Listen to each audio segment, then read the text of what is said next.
পরিস্থিতি আমাদের রাজ্য হাঁটছে হয়তো, কারণ 2026 দেশের স্বাধীনতা সংগ্রাম তারা হয়তো সময় ক্ষেত্রে করে গেছিলেন। আজ রাজ্য রাজনীতিতে উত্তাল হয়ে পড়েছে, আর সময় হয়তো আমাদের কিছু বুঝিয়ে যেতে পারে, কারণ এটা কামনা করা যায় না। কিন্তু পরিস্থিতি রাজ্যের রাজনীতিতে আর রাজ্যের পরিস্থিতি যে সময় ক্ষেত্রে এসে গেছে, কারণ ধর্ম নিয়ে একটি লড়াই হয়তো হচ্ছে, আর এক একটা রাজ্য যেন কিছু না কিছু পরিস্থিতি আসছে। আর যে কোনো দেশ দেখুন, আজকে পরিস্থিতি কিন্তু অত্যন্ত ভয়ঙ্কর। 2026 এক্ষেত্রে দেশের মাঝে রঙের পরিবর্তন, এক রাজনীতি, আর আজ যা রাজ্যের পরিস্থিতি আমাদের বাংলার, কারণ নেতা নেত্রীরা উত্তাল হয়ে পড়েছে, সময়ের উত্তাল হয়তো এরা হয়ে পড়েছে, কারণ এরা রাজনীতির ম্যাচ যেটা বাংলার মাঝে করে যাচ্ছেন, কারণ প্রকৃতির একটি খেলা হয়তো আসতে পারে, কেন এটা কামনা করছি না। হয়তো 3টে দিন আগে আমার মাথা চলে গেছে, তবুও এটা ব্যাখ্যা দেওয়া যায় না। কিন্তু রাজ্য রাজনীতিতে যে পরিস্থিতি আসছে, তাতে মনে হয় রাজ্য লুপ্ত হবে, কারণ এই রাজ্যের পরিস্থিতি যেখানে সরকারি দায়বদ্ধতা নেই, আর হয়তো জনগণ তাদের সাহারার মাঝে আসছে, কিন্তু সমস্ত কিছু শিল্প এই বাংলার মাঝে তো নেই।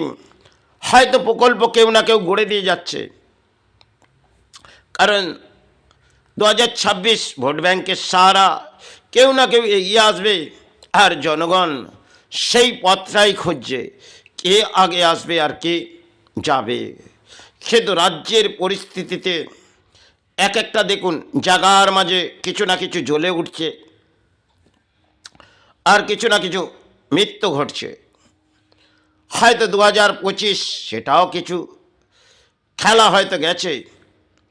করোনাকাল একটি ভয়ঙ্কর খেলা প্রকৃতির একটু এসেছিল, সেক্ষেত্রে নেতারাও উত্তাল হয়ে পড়েছিলেন, কারণ রাজনীতির ম্যাচ তারা মাঠে নয় পথে গিয়ে করবে, জনগণকে নিয়ে তারা করেছিলেন বটে।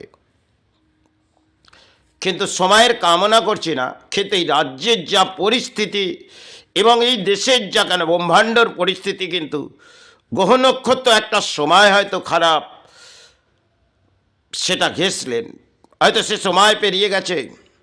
আজকে আমরা ধর্ম নিয়ে এই কামনা করছি না, কিন্তু রাজ্য রাজনীতিতে তোলপাড় হয়ে যাচ্ছে, আর দেশের মাঝে এক একটা জায়গায় যেন জ্বলে উঠছে। হয়তো আমরা আজকে ইলেকট্রিক চুল্লিতে সেক্ষেত্রে আমাদের বডি দেওয়া হয়, আর কারণ আজকে কাটে সেগুলো দেওয়া হয় না, কারণ রাজ্যের মাঝে যে পরিস্থিতি, সেখানে দেখবেন অত্যন্ত ভয়ঙ্কর রাজনীতির ম্যাচই হয়তো, কারণ তারা ক্রিকেট ম্যাচ, কারণ দেশের মানুষ দেখতেন, আজকে রাজ্যের মানুষ দেখছে রাজনীতির ম্যাচ। সেক্ষেত্রে কী হারবে কী জিতবে সে হয়তো সময় ক্ষেত্রে আসবে হয়তো। কিন্তু যে রাজ্যের পরিস্থিতি পশ্চিম বাংলা, সেই রাজ্যে বহু সাধক এসেছিলেন, তারা সাধনা করে গেছিলেন। আজকে এই রাজ্যের সাধনা বলে কিছুই নেই, আর রাজ্যের সাধনা করেই বা কী হবে, কারণ নেতারা তারাই তো সর্বধর্মের মাঝে এসে গেছে, সর্বধর্মকে তারাই শ্রদ্ধা জাগিয়ে যাচ্ছে, তারাই দয়ালু রাজ্যের মাঝে। তাই এই রাজ্যে যদি কিছু ঘটে যায়, তাহলে রাজ্য লুপ্ত হয়ে পড়বে, কারণ জনগণ ঢল হয়তো পথে নামছে। আর আজকে পুজো পাঠগুলো তো সেগুলো আর ব্যাখ্যা করা যায় না, কারণ ধর্মের একটি ঢাক হয়তো পুজো পাঠে বাঁচত, আজকে রাজনীতির জন্যে এ ঢাক পথে বাজছে। আর দীপাবলির পটাকা হয়তো আমরা কালী পুজোর জন্যে আমরা খুশি আবির্ভাব করার জন্যে কিছু বাজি পড়াতাম, সেক্ষেত্রে আমাদের মনের মধ্যে একটা খুশি আসতো। আজকে সেটা তো সবাই ক্ষেত্রে হয়েছে। আর আজকে একটা খেলা হলে হয়তো বিশ্বকাপ, সেক্ষেত্রে জায়গায় জায়গায় কিছু বাজি ফাটতো, কারণ খুশি আবির্ভাব আমরা হয়তো ভাবতাম, কিন্তু নিজের অর্থ ব্যয় হতো। আজকে রাজ্যের মাঝে যে চলছে সেটা হচ্ছে রাজনীতির ম্যাচ।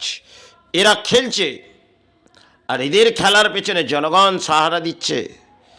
আর সেই পরিস্থিতিতে মানব জাতির দুটি ধর্মের, তারা ধর্ম ডাকা তো দূর কি বাত, তারা রাজনীতি নেতা ব্যক্তিদের ডাকছে।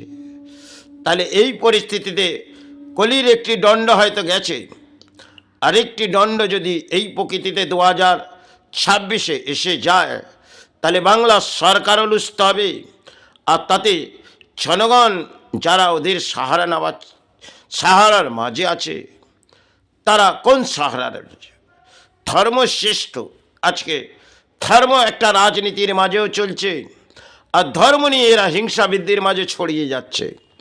আর সেখানে দেখবেন জায়গায় জায়গায় কিছু না কিছু আগুন লাগছে, কারণ চিতা জ্বললে আমরা কিছু জ্বালিয়ে দিই, কারণ একটা বডি, সেক্ষেত্রে আমাদের দাহ করতে হয়। আজকে রাজ্যের মাঝে পরিস্থিতি যা, সেটা আর ব্যাখ্যা করা যায় না, কারণ এরাই প্রধান ধর্ম এসে গেছে, এরাই দেবদেবীর আরাধনা করতে এসে গেছে। আর পুরোনো কালে যে সাধকগুলো এসেছিলেন, তারা সাধনা করে গেছিলেন। আজকে সে সাধনা বাংলার মাঝে হয়তো আর করা যায় না, কারণ এরাই যেন পরম ধর্মীয় এসে গেছে। নেতা নেত্রী তারা ধর্ম জাগাবে, আর রাজ্যের মানুষ তাদের শ্রদ্ধা করবে। অসাধারণ হয়তো কলির একটি খেলা হয়তো চলছে, বড় অদ্ভুত। তাই প্রকৃতিতে কামনা করি যাতে কিছু না ঘটে, কিন্তু এই প্রকৃতির হয়তো কলির রাজ্যে কাটিয়ে যাচ্ছি, তাতে হয়তো দণ্ড পেয়েছি। তাই প্রকৃতিতে কোটি কোটি মানুষ দেখবেন তারা জীবনযাত্রা কাটাচ্ছে, কখনো দুর্ভোগ নেমে যাচ্ছে, কারণ আজকে ধর্মের মাঝে হারিয়ে ফেলেছি আমরা ধর্ম। শ্রদ্ধার মাঝে আমাদের ধর্ম কোথায় আজকে চলে গেছে।